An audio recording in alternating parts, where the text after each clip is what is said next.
জয় হিন্দ নমস্কাৰ welcome to your channel defence study corner. So' বহুত ভাল খবৰ, আমাৰ নিউ ভেকেঞ্চি আহি গ'ল অসম পুলিচৰ বিভিন্ন বিভাগৰ AB U B A P আৰ constable level S I U B A B সকলো পষ্টৰ নতুন ভেকেঞ্চি আহিছে। আপুনি এতিয়া নটিফিকেশ্যন চাই লওক, মই আপোনাৰ স্ক্ৰীণত দেখাই আছোঁ। নমস্কাৰ বন্ধুসকল, আমাৰ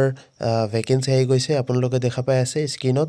SLPRB অফিচিয়েল ৱেবছাইটত অহা ভেকেঞ্চি হয় এণ্ড অফিচিয়েল নটিচ হয়। ডেটটো চাই লওক। অ'কে, ডেটটো চাই লওক 5/12/2025। এতিয়া লিখা আছে recruitment for the post of constable U B আৰু কনষ্টেবল এ বিৰ ভেকেঞ্চি আহিছে। কনষ্টেবল ইউ বিৰ পষ্ট আছে আপোনাৰ 1052 1052টা পোষ্ট আহিছে কনষ্টেবল ইউ বি আৰু 663 পোষ্ট আহিছে কনষ্টেবল এ বি। ঠিক আছে, এপ্লাই ষ্টাৰ্ট হ'ব 16 ডিচেম্বৰৰ পৰা আৰু চলিব 16 জানুৱাৰীলৈকে। Okay, apply start date 16 December আৰু last date 16 January. Application fee 1 টকাও নহ'ব। ঠিক আছে, এতিয়া ভেকেঞ্চিৰ বিষয়ে যদি কথা পাতোঁ, constable U B vacancy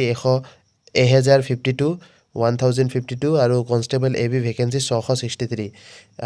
category wise দিয়া আছে। OBCৰ কাৰণে ইউ বিত 27% থাকিব ৰিজাৰ্ভেশ্যন, এ বিৰ কাৰণে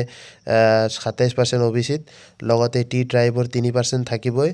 SCৰ কাৰণে 7%, STP 10%, STH 5%। মানে এইবিলাক হয় ৰিজাৰ্ভেশ্যন, আৰু এইবিলাক কাটি পেলাই 100%ৰ পৰা যদি আপুনি কাটি লয়, যিমান বাকী থাকিব সেইটো হ'ব আমাৰ জেনেৰেলৰ। ঠিক আছে, ওমেনৰ যদি আমি চাওঁ তেনেহ'লে ইউ বিত আছে ফিমেলৰ 30% ৰিজাৰ্ভেশ্যন আৰু এ বিত আছে 10% ৰিজাৰ্ভেশ্যন। ঠিক আছে, বাকী এইবিলাক ৰিজাৰ্ভেশ্যন ৰিলেটেড নটিচ হয়। আপোনাক মই লিংক দি দিম তলত ডিছক্ৰিপশ্যনত, গৈ পেলাই ডাউনলোড কৰি ল'ব। বাকী এইবিলাক আপুনি দেখা পাই আছে। এজ ৰিলেক্সেশ্যন আপুনি পাব। এতিয়া বহুত ডাঙৰ এটা ডাউট হয় কি এজ কোনটো তাৰিখৰ পৰা গণা যাব। মই আগতে কৈছিলোঁ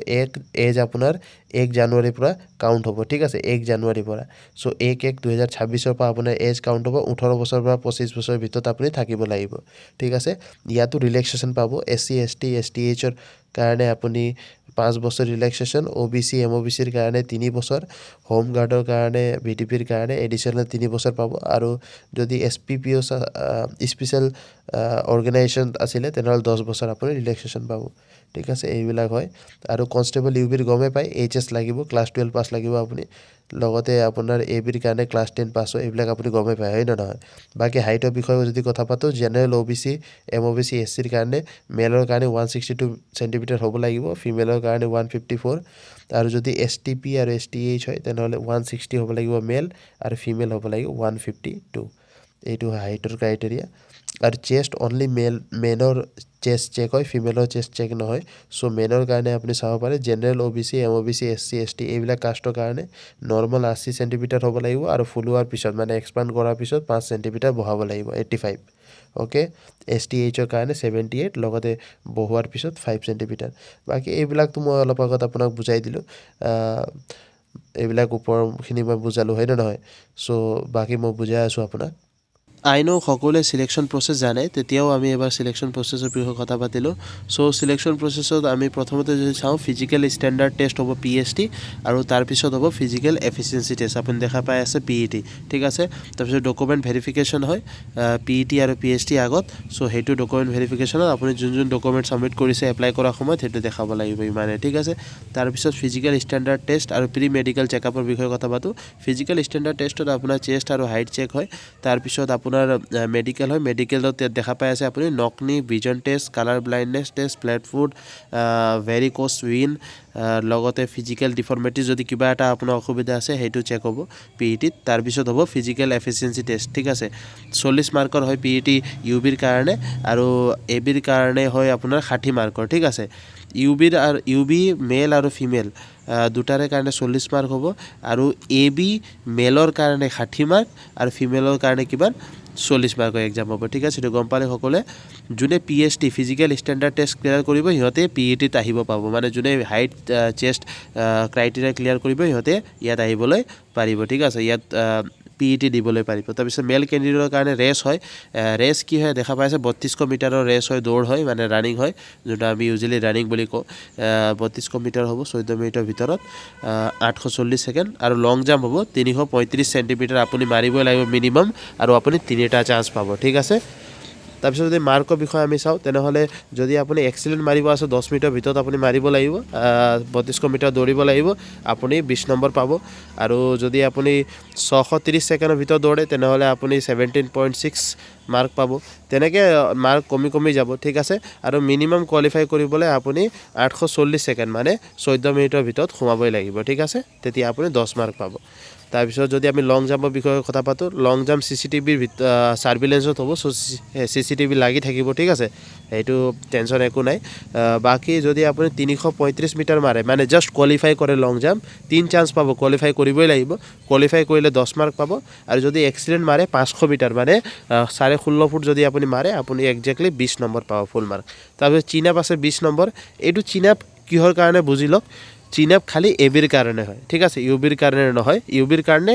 ৰানিং আৰু লং জাম্প আৰু এবিৰ কাৰণে কি হ'ব ৰানিং লং জাম্প প্লাছ চিনাপ ঠিক আছে এইটো কথা বুজিব লাগিব আৰু যোনবিলাক ফিমেল কেণ্ডিডেট আছে আপুনি মনত ৰাখিব আপোনাৰ কাৰণে জাষ্ট লং জাম্প আৰু ৰানিং আছে ঠিক আছে আপোনাৰ কাৰণে চিনাপ নাই এবি হওক বা ইউবি হওক ঠিক আছে সো এইটো আপুনি যদি চাই চিনাপ যোনবিলাক এবিত এক্সাম দিবলৈ যাব যাৰ প্ৰিফাৰেঞ্চ এবি থাকিব ইহঁতে কি কৰিব লাগিব আপুনি মিনিমাম 4টা চিনাপ মাৰিবই লাগিব ঠিক আছে যোনটো পুল আপ পুল ডাউন আমি কওঁ সেইটো মিনিমাম 4টা মাৰিব লাগিব 10 নম্বৰ পাব তেনেকৈ যিমান বেছি মাৰে মাৰ্ক বাঢ়ি যাব আৰু যদি আপুনি একজেক্টলি এক্সিলেণ্ট মাৰিব ফুল নম্বৰ ল'ব আছে তেনেহ'লে আপুনি 14টা চিনাপ মাৰিব লাগিব তেতিয়া আপুনি 20 নম্বৰ পাব ঠিক আছে আৰু 14টাতকৈ বেছি 15টা মাৰিলে আপুনি একো 21-22 নম্বৰ নাপায় 20 নম্বৰে পাব 20টা চিনাপ মাৰিলেও 20 নম্বৰ 14টা চিনাপ মাৰিলেও 20 নম্বৰ ঠিক আছে বুজিলে কথাটো তেতিয়া ফিমেলৰ বিষয়ে কথা পাতোঁ ফিমেলৰ ৰানিং হ'ব 1600 মিটাৰ আৰু আপুনি সময় পাব 8 মিনিট 8 মিনিটৰ ভিতৰত যদি আপুনি সোমায় তেনেহ'লে আপুনি কোৱালিফাই হ'ব 1600 মিটাৰ ৰানিং হ'ব আপোনাৰ লং জাম্প আপোনাৰ 244 চেণ্টিমিটাৰ হ'ব আৰু 3টা চান্স আপোনাক দিয়া যাব মিনিমাম 244 চেণ্টিমিটাৰ আপুনি মাৰিবই লাগিব আৰু এতিয়া যদি আমি ৰানিঙৰ বিষয়ে ফিমেলৰ কথা পাতোঁ আপোনাৰ ৰানিঙো CCTV চাৰ্ভিলেঞ্চত হ'ব আৰু RFID আপোনাৰ চিপ থাকিব মানে আপোনাৰ যোনটো চেষ্ট হয় সেইটো লগোৱা থাকিব তাৰপিছত উইথ প্ৰপাৰ সিকিউৰিটি আপোনাৰ ৰানিং হ'ব ঠিক আছে যদি আপুনি চাই টাইম টেকেন মানে 330 চেণ্টিমিটাৰ 5 মিনিট 30 ছেকেণ্ড যদি আপুনি ৰানিং কৰে আপুনি একজেক্টলি ফুল মাৰ্ক পাব 20 মাৰ্ক ঠিক আছে 5 মিনিট 30 ছেকেণ্ডত ৰানিং কৰিব লাগিব আৰু যেনেকৈ আপোনাৰ টাইম বাঢ়ি যাব তেনেকৈ আপোনাৰ মাৰ্ক কমি যাব আৰু 480 ছেকেণ্ডৰ ভিতৰত আপুনি সোমাবই লাগিব 1600 মিটাৰ আপুনি কমপ্লিট কৰিব লাগিব তেতিয়া আপুনি 10 নম্বৰ পাব ঠিক আছে ফিমেল কেণ্ডিডেট আৰু ফিমেলৰ লং জাম্পৰ বিষয়ে কথা পাতোঁ 244 চেণ্টিমিটাৰ মিনিমাম লং জাম্প আপুনি মাৰিব লাগিব 244 চেণ্টিমিটাৰ আৰু সেইটো যদি মাৰে আপুনি মিনিমাম লং জাম্প ইমান মাৰে তেনেহ'লে আপুনি কোৱালিফাই কৰিব 10 নম্বৰ পাব ইয়াতকৈ যদি কম মাৰে আপুনি ডিছকোৱালিফাই হৈ যাব আৰু এক্সিলেণ্ট যদি মাৰিব আছে 389 চেণ্টিমিটাৰ আপুনি মাৰিব লাগিব এইটো মানে আপুনি একজেক্টলি 20 নম্বৰ পাব ঠিক আছে এইবিলাক গম পালে PET PST বিষয়ে জাষ্ট এইটো দিয়া আছে যে উইথ প্ৰপাৰ আপুনি তাত যাব লাগিব এভৰিথিং আৰু ৰিটেনৰ বিষয়ে এতিয়া কথা পাতোঁ সকলোৱে ৰিটেন গমে পায় তেতিয়াও আমি কথা পাতোঁ ৰিটেন 100টা কুৱেশ্যন আহে ৰিটেনত আৰু এইটো OMR চিট বেষ্ট কুৱেশ্যন হ'ব মানে আপুনি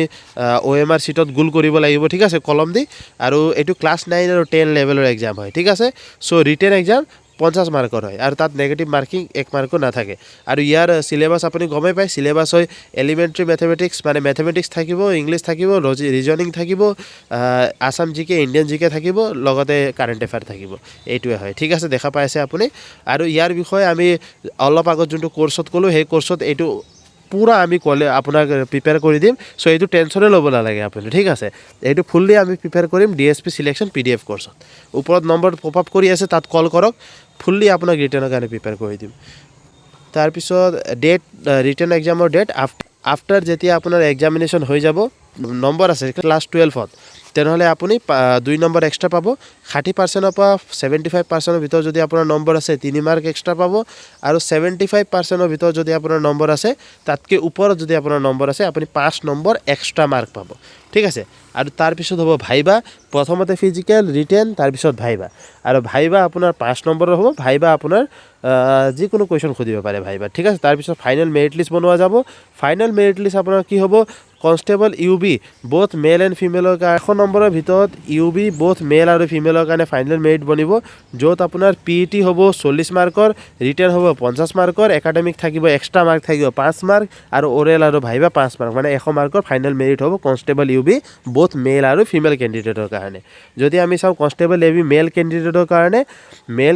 কাৰণে PET 60 মাৰ্কৰ থাকে ৰিটেন 50 মাৰ্কৰ আৰু ওৰেল ভাইবা 5 মাৰ্কৰ আপোনাৰ 115 মাৰ্কৰ ভিতৰত ফাইনেল মেৰিট বনোৱা যাব যদি আমি কথা পাতো কনষ্টেবল AB ফিমেল কেণ্ডিডেটৰ কাৰণে আপোনালোকৰ PET হ'ব 40 মাৰ্ক ৰিটেন টেষ্ট হ'ব 50 মাৰ্ক ওৰেল ভাইবা হ'ব 5 মাৰ্ক আপোনাৰ 95 মাৰ্কৰ ভিতৰত ফাইনেল মেৰিট লিষ্ট বনোৱা যাব আৰু এই ফাইনেল মেৰিট লিষ্ট ভিত্তি কৰি পেলাই ইয়াৰ ভিতৰত আপোনাৰ যদি আপুনি কাট অফ ক্লিয়াৰ কৰে ফাইনেল কাট অফ যোনটো মাৰা যাব এই নম্বৰত ভিতৰতে থাকিব ফাইনেল কাট অফ যদি সেই ফাইনেল কাট অফ পাৰ কৰে আপুনি ফাইনেলি সিলেক্টেড হ'ব ঠিক আছে বাকি নোটিছত তেনেকুৱা একো নাই ইমানে আছিলে নোটিছ ঠিক আছে নাই ইমানে হয় নোটিছ ঠিক আছে সো এই নোটিছ আপোনাক মই পঢ়ি শুনাই দিলোঁ সো এপ্লাই অলৰেডি ষ্টাৰ্ট হৈ গৈছে আপুনি ডেটটো গম পালে মই ক'লোঁ এণ্ড ৰেডি হৈ থাকক এণ্ড ডেট ইজ অনলি নিশ্চয় নটিফিকেশ্যন দেখা পালে এভৰিথিং গম পালে মই প্ৰপাৰ আপোনাক নটিফিকেশ্যন পঢ়ি পেলাই শুনাই দিলোঁ এতিয়া আপুনি মনত ৰাখিব ফিজিকেল আপোনাৰ বহুত জলদি হ'ব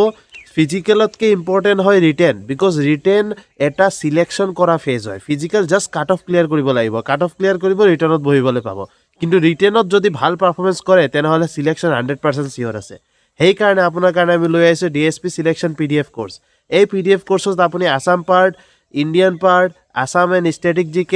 general reasoning general English general maths okay daily doubt ক্লিয়াৰিং session daily current affairs okay daily counselling কিবা ডাউট থাকিলে আপুনি 1-to-1 কল কৰিব পাৰিব মক টেষ্ট পাব প্ৰিভিয়াছ ইয়াৰ কুৱেশ্যনছ পাব প্ৰত্যেক টপিকক এক্সপ্লেনেশ্যন পাব আৰু বহুত ইউনিক কোৰ্চ এই কোৰ্চত আপোনাক PDF ফৰ্মেটত পঢ়োৱা যাব PDF ফৰ্মেট ভাবক আপোনাক ভিডিঅ' লেকচাৰ নাপায় আপুনি কাৰণটো কি এঘণ্টা ভিডিঅ' লেকচাৰ কমপ্লিট কৰোঁতে 3 ঘণ্টা লাগে প্ৰথম এঘণ্টা ভিডিঅ' চাব তাৰপিছত নোটছ বনাব তাৰপিছত সেই নোটছক ৰিভাইজ কৰিব তাৰপিছত যদি আকৌ বুজা নাই আকৌ ভিডিঅ' চাব 3 ঘণ্টা সময় লাগে এটা ভিডিঅ' কমপ্লিট কৰিবলৈ এঘণ্টা ভিডিঅ' সো আমি আপোনাৰ কাৰণে কি কৰিম 2টা পেজৰ PDF দিম প্লাছ এটা পেজৰ কাৰেণ্ট এফেয়াৰ ডেইলি সেইটো কমপ্লিট কৰিব পঢ়ি পেলাই লগালগ আপোনাক কুৱেশ্যন প্ৰভাইড কৰিম তাৰপিছত লগালগ আপোনাক ডাউট ক্লিয়াৰ কৰিম আপোনাৰ লগত লাইভ আহিম আপোনাৰ লগত কিবা কুৱেশ্যন থাকিলে সেই ডিছকাশ্যন কৰিম সেই টপিকটো ডিছকাশ্যন কৰিম সো বহুত ভাল এটা ইনিচিয়েটিভ হয় এতিয়াই জইন কৰক ওপৰ নম্বৰত কল কৰক এডমিশ্যন কৰক এনৰোল কৰক সিট বহুত লিমিটেড আছে বহুত জলদি ক্লাছেছ ষ্টাৰ্ট হ'ব প্ৰাইচ বহুত কম 399 অনলি 399 এটা ই-বুকৰ প্ৰাইচত আপুনি PDF কোৰ্চ পাই আছে সো সকলোৱে ফটাফট এনৰোল কৰিব ওপৰত নম্বৰত কল কৰিব বাকি আজি ভিডিঅ'ত এইটোৱে আছিলে ভিডিঅ' ভাল লাগিলে লাইক কৰিব চেনেল ছাবস্ক্ৰাইব কৰিব নেক্সট ভিডিঅ'ত আকৌ লগ পাম জয় জয় ভাৰত